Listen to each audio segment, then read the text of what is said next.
ଆସନ୍ତୁ ମନ୍ଦିର ବୁଲିକି ଯାଆନ୍ତୁ।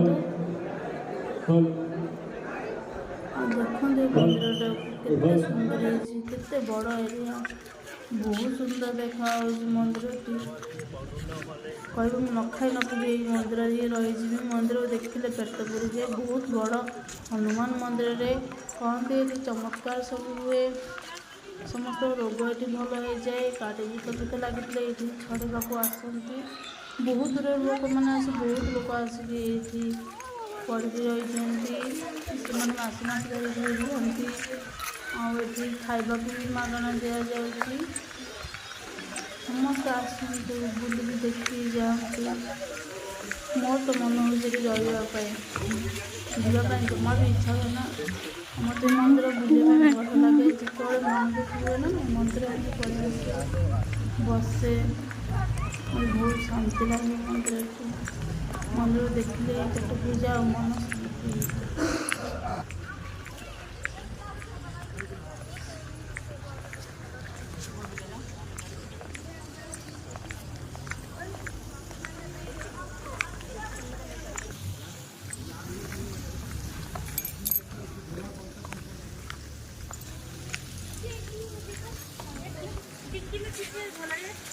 हमको पता नहीं। सामने रखा है जहाँ मम्मी बैठी थी।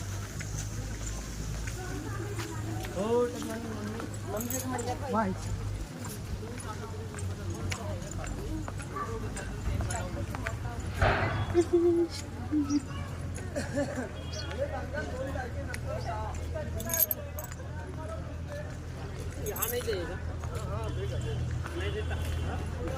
क्या वहाँ देगा तो गार्डन क्या है?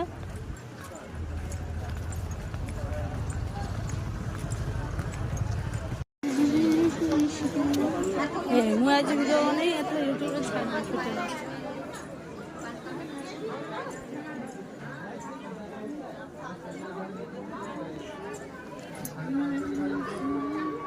डेढ़ घंटा